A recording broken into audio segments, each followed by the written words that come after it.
Oftentimes, the first sign of an attack is the attack itself. But there is body language that you can specifically look for to predict an attack. So we talked with Vaughn at Strategos to see what are these signs of an attack coming.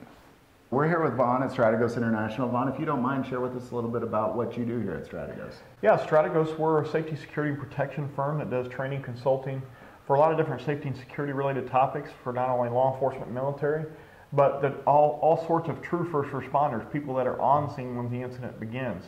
That would include not only schools, but healthcare, workplace, and a lot of faith-based organizations. We worked with over 1,000 ministries over the years. Wonderful. If a person is concerned about the safety of their family, let's say I'm going out to the mall with my family, is that what should I really be on the lookout for? Like, what's probably my biggest concern there? Sure. Well, what we want to do is avoid body language from ourselves that is victim body language. Victim body language, you look very sheepish, you're looking internally. When somebody makes eye contact with you, you don't want to make eye contact with them. That's what how a victim acts. Or a victim also acts very distracted. We have our earbuds in. The victim has their earbuds in, or they're on their phone texting. They're not paying attention to their surroundings. It's probably more common than any others. Yeah, it is. It is. In fact, I even saw a video quite some time ago where a female was texting on her phone. She fell into a fountain inside of a mall. She was so distracted. So we don't want to be distracted. We call it avoid that body language where it looks like you're just going through life in the fat, dumb, and happy stage, oblivious to your surroundings. So that's the type of body language we want to avoid exuding from ourselves. The next is now what body language are we looking for from a person that may be getting ready to commit a bad act? And that would be the perpetrator body language. And the first is we look at body language indicators that a person might be armed. Now, just because they're armed doesn't mean they're a bad guy. Many people, as you know, and many of your viewers know, they're armed and they're lawfully armed, and there's a good reason for that. However, we want to look at not only similarities and differences between good guys and bad guys from a body language perspective, but maybe what we can do to recognize that body language as well. And what would be some things that you could look for? Well, for one example would be bad guys typically do not utilize holsters. Good guys typically do utilize holsters. So you might see them adjusting something through a jacket or through a pants pocket because it's not in a holster. That gun is moving around. Or the other would be an unnatural or disproportional gait to their walk. And that might be because they're not wearing a holster. One arm is swinging naturally and the other arm is not swinging at all. And because it's trying to keep that weapon from moving around. What are some other things that they might look for? Well, if you notice the same person that's walking to your rear, maybe they're walking, particularly if you're walking out to a vehicle from the shopping mall. And as you look down, one of the things we teach is to look down at a 45-degree angle. If you do that, you can see behind you without turning all the way around and letting that person know you can see. So if you see somebody that appears to be following you, go ahead and go back into the mall and see if that person follows you or not. The other thing is as we're going to our vehicle, make sure we have our keys in our hand. Because we don't want to be fumbling, reaching into our purse or our pants pocket and delaying our entry into the vehicle as we get there. What are some things that they can look for? How can they try to do their best to predict a violent occurrence versus just not being aware at all? Well, the importance of awareness really can't be overstated. And when we talk about awareness, it's the single biggest element that you can increase the likelihood of success in keeping your family safe. And we illustrate by saying this, there's nothing we can teach you that will give you 100% success as far as keeping you safe. No amount of guns, no amount of training is going to give you 100%. But what we can do through awareness is this. We can guarantee that you will win 100% of the engagements that you don't get into with an increased sense of awareness. And so we know that most bad acts are preceded by bad body language. So teaching people what bad body language looks like. And we use a filter that we call normal versus abnormal. We know the environments that we typically find ourselves in.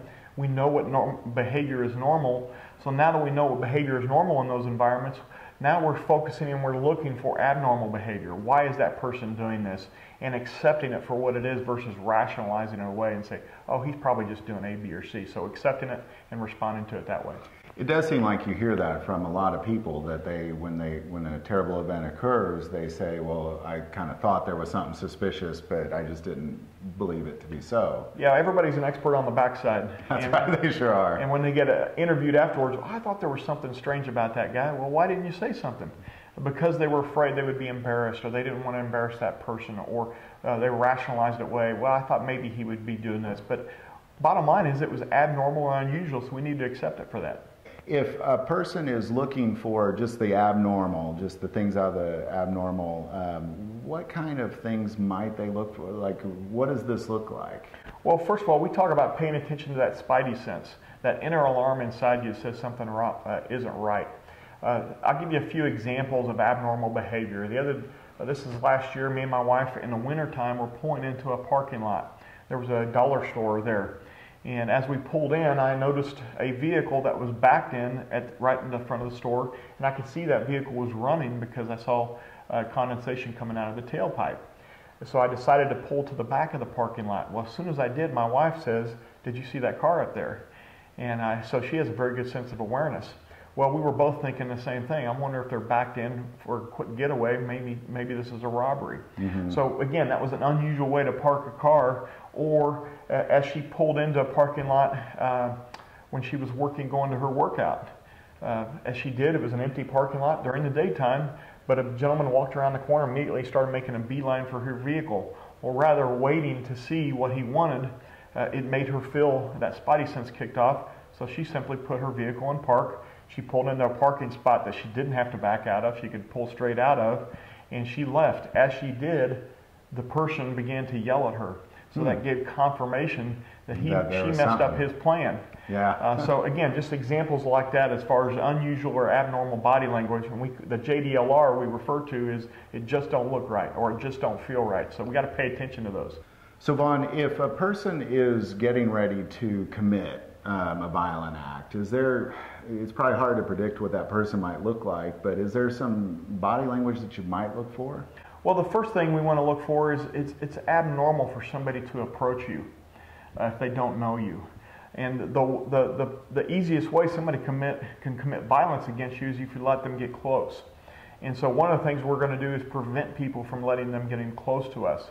If they are walking directly towards us, my wife had somebody that walked directly towards her, and as she did, she put the vehicle between her and that person. She said, "Stop, what can I do for you?" And she wanted to let them know that, hey, I am prepared. I don't want you to get any closer to me. You're making me feel uncomfortable.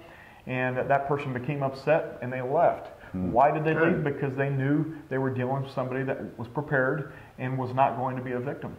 That's awesome. Good for her. Yeah.